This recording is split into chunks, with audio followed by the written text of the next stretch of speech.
Okay, बात करते हैं पार्ट 8 की कि पार्ट 8 क्या कहता है। ठीक है, पार्ट 8 में आते हैं हमारी पंचायत, राइट। पार्ट जो 8 है, सॉरी पार्ट 9,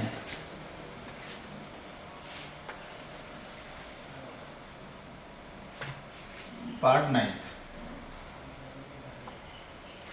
पार्ट 9 तो हमारे 3 पार्ट्स में बटे हुए हैं। पार्ट 9 को part 9 and part 9A and part 9B।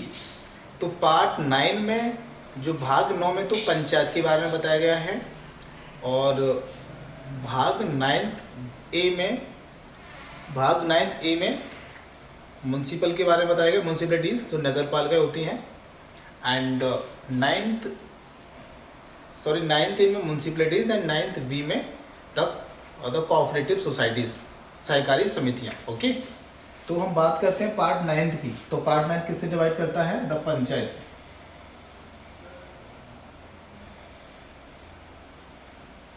The panchayat मतलब ये है, ठीक है, हिंदी में भी इसको पंचायत बोलते हैं। ठीक है, पंचायत कौन से आर्टिकल से लेके कौन से आर्टिकल तक? आर्टिकल 243(2) एंड 243(O) में प्रावधान किसका है? में प्रावधान बनता है आपका पंचायत का। ओके, मैं यहाँ लिख देता हूँ पंचायत। ठीक है, अब हम बात करते हैं, ये पार्ट 9 में है, and part 9A। Part 9A कहता है द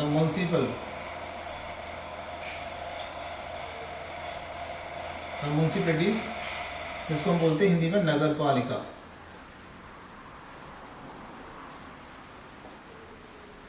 नगर पालिका किस आर्टिकल से लेके किस आर्टिकल तक है?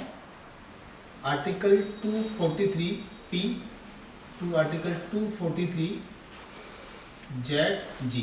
ओके, में इसका प्रावधान है। ओके, मतलब पार्ट 9 में तो पंचायत के बारे में बताया गया है, पार्ट 9 में पंचायत के बारे में बताया गया है, एंड पार्ट 9A में म्यूनसिपलिटीज़ के बारे में बताया गया है, जो कि आर्टिकल 243P से लेकर 243ZS तक है। ओके, एंड फिर बात करते हैं पार्ट 9B। पार्ट 9B किसके बारे में बताया गया? The cooperative society.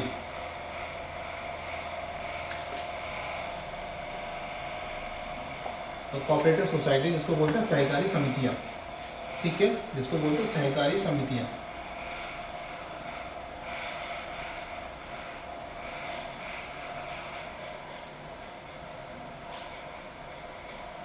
सहकारी समितियां आर्टिकल क्या है? आर्टिकल 243 सॉरी ये ZG तक है, ZH से लेके 243ZT में इनका पूरा प्रावधान है। ठीक है, कोई भी अगर आपसे क्वेश्चन करता है कि पंचायत, नगर पालिकाएं और सहकारी समितियां हैं, संविधान के किस भाग में है और संविधान के किस अनुच्छेद में है, तो आप ये बोल सकते हैं कि संविधान के भाग 9th में पंचायत के बारे में बताया गया है, जो कि अनुच्छेद 243 से लेके 243O तक। ठीक है, फिर बात करते हैं नगर पालिकाओं की, जो कि भाग 9th A में नगर पालिकाओं के बारे में बताया गया है, जो कि आर्टिकल 243P से लेके 243ZG। ओके, फिर बात करते हैं पार्ट 9B की, जिसमें सहकारी समितियों के बारे में बताया गया है, जो कि आर्टिकल 243ZH से लेके 243ZT। तो ये पार्ट 9 में पंचायत एंड म्यूनसिपल है ना, म्यूनसिपल एंड कोऑपरेटिव सोसाइटीज़, तीनों के बारे में वर्णन भाग 9 में बताया गया है। नोट कर लिए सभी ने? नोट कर लो please. Okay, good.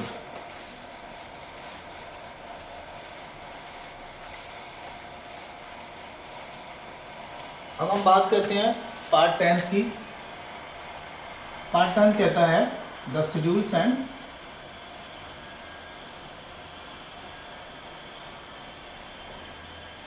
The schedules and tribes area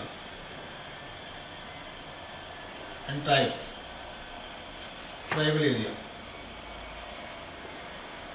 ठीक है, मतलब ये है कि अनुसूचित एवं अनुसूचित जनजाति,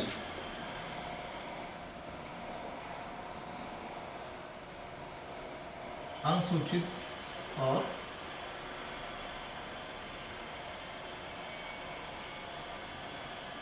अनुसूचित जनजाति। ठीक है, पार्ट 9 कहता है क्या, the schedules and tribal areas. ठीक है, अनुसूचित और अनुसूचित जनजाति। आर्टिकल, किस आर्टिकल में इसको डिफाइन किया गया है, आर्टिकल 243 से लेके, सॉरी आर्टिकल 244 से लेके 244A। ठीक है, मैं इनका पूरा प्रावधान है, आर्टिकल 244 से लेकर 244A।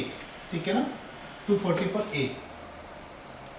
कोई अगर आपसे पूछता है कि अनुसूचित एवं अनुसूचित जनजाति, अनुसूचित जाति एवं अनुसूचित जनजाति मतलब किस भाग में है एंड किस आर्टिकल में है, तो भाग 10th है, आर्टिकल 244 से लेकर 244A तक है। ओके, नोट कर लिया, मिटा दूं? Okay, good.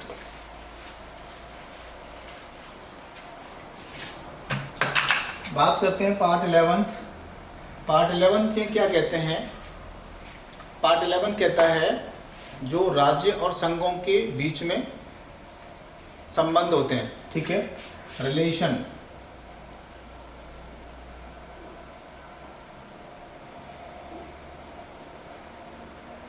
Relation between the union and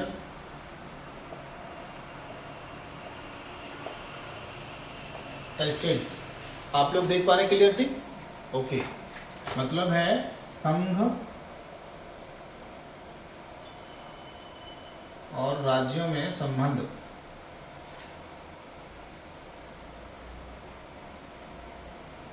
संघ और राज्यों में संबंध किस आर्टिकल से लेके किस आर्टिकल तक है ये आर्टिकल 245 से लेके आर्टिकल 263 में इनका पूरा प्रावधान है।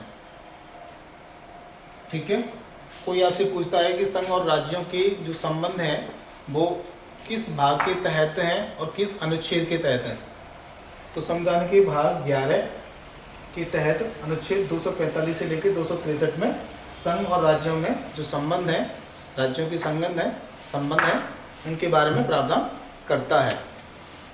ओके, मिटा दूं? Okay, good.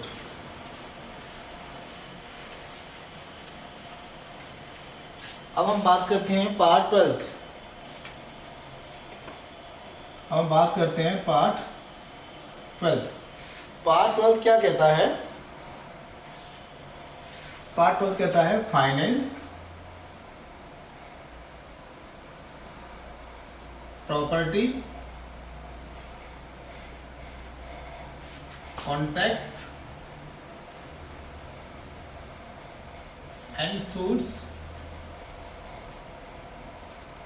Within territory of India.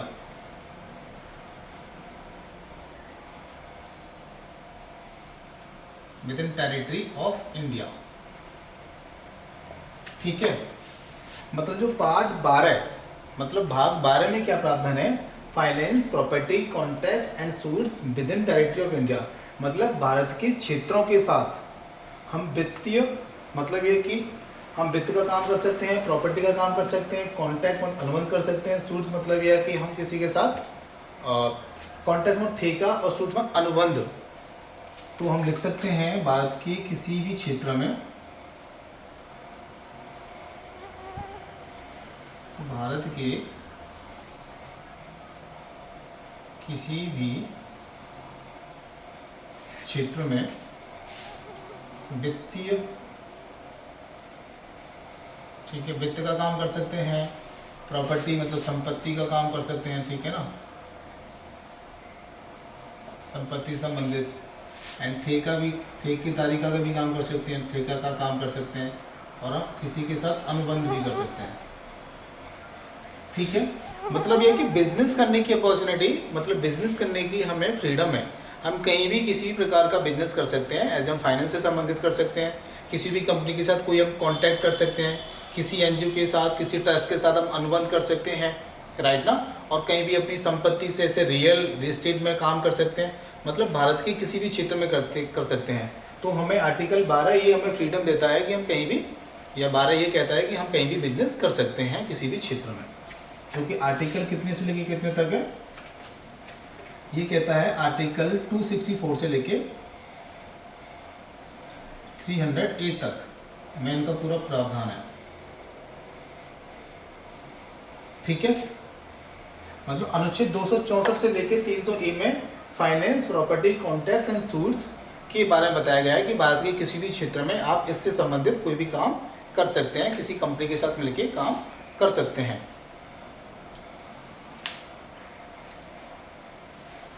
अब बात करते हैं, हो गया नोट, ओके।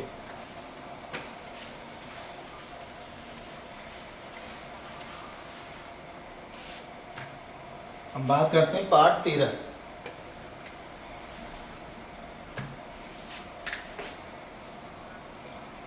पार्ट 13 कहता है क्या, ट्रेड, ठीक है। पार्ट 13 कहता है ट्रेड, कॉमर्स,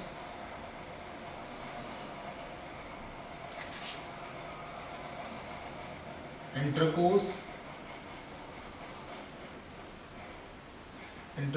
ठीक है, कॉमर्स, इंटरकोर्स, ठीक है, intercourse with in territory of India,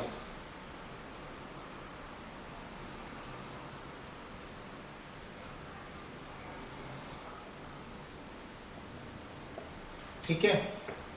तो कहने का मतलब जो अनुच्छेद जो भाग 13 है, भाग 13 भी हमें यही दिखाता है कि भारत के किसी भी क्षेत्र में व्यापार कर सकते हैं, बिजनेस कर सकते हैं, इंटरकोर्स मतलब संभोग कर सकते हैं, आप किसी भी क्षेत्र में कर सकते हैं। तो आर्टिकल, तो यहाँ पर लिख सकते हैं हिंदी में व्यापार, बिजनेस एंड संभोग,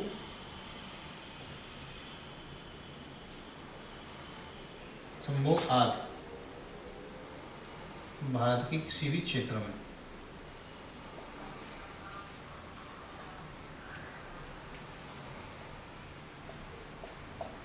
भारत के किसी भी क्षेत्र में व्यापार, बिजनेस, संभोग आदि हम ये कर सकते हैं, जो कि आर्टिकल कितने से लेके कितने तक है, आर्टिकल 301 से लेके 307 तक का पूरा ये प्रावधान है,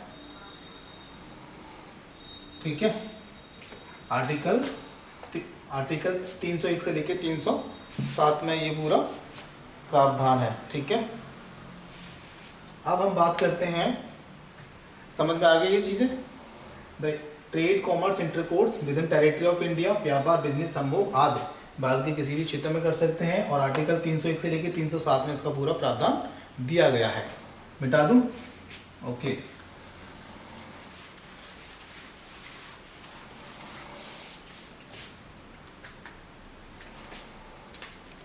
अब हम बात करते हैं सर्विसेज की, आर्टिकल 14 की। आर्टिकल 14 कहता है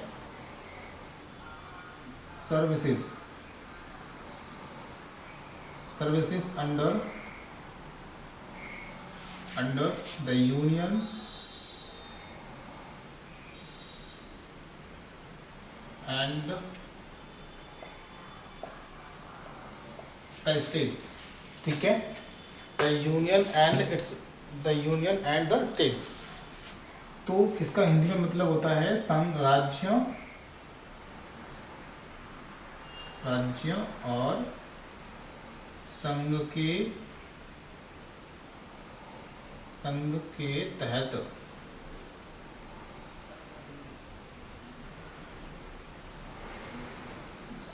तहत सेवाएं, ठीक है।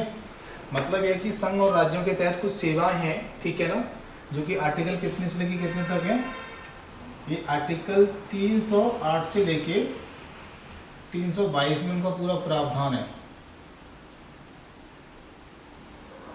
ठीक है।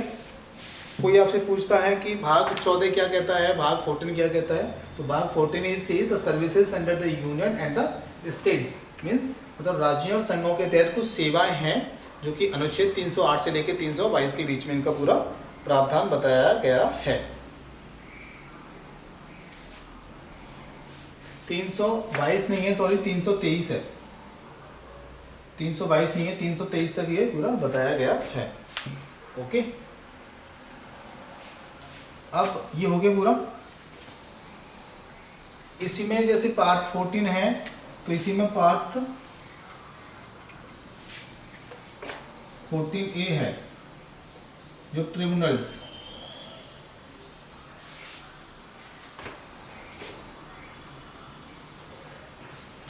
के बारे में, जो कि आर्टिकल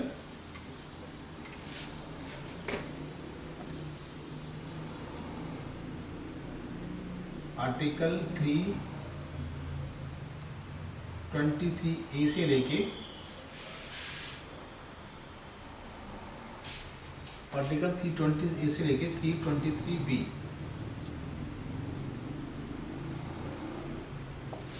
ट्रिब्यूनल का मतलब न्यायाधिकरण, ठीक है,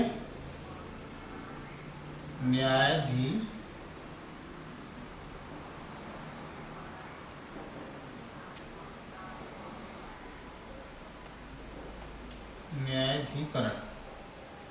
ठीक है।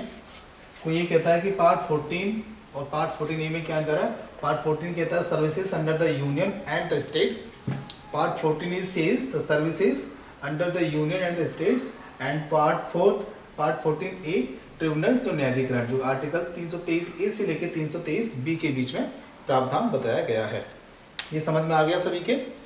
समझ आ रहा है सभी को? समझ आ रहा है तो वीडियो को लाइक करते रहिए। ओके ओके,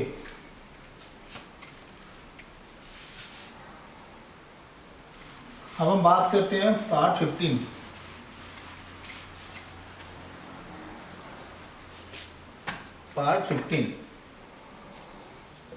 पार्ट 15 किसके बारे में बताता है? इलेक्शन के बारे में बताता है। इलेक्शन मतलब चुनाव, ठीक है, जो कि आर्टिकल 324 से लेके 329 तक है, ठीक है, 329 तक ही है ना, 329A तक है, मैं उसका पूरा प्रावधान है। आर्टिकल 15 में क्या कहता है? आर्टिकल 15 चुनावों के बारे में बताता है, जो कि आर्टिकल 324 से लेके 329A तक में इसका पूरा प्रावधान है, ठीक है। समझ में आ गया? नोट कर लीजिए।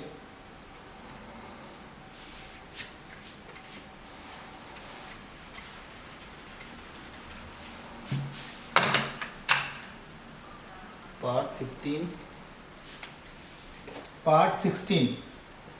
पार्ट 16 कहता है स्पेशल प्रोविजंस, ठीक है, द स्पेशल प्रोविजंस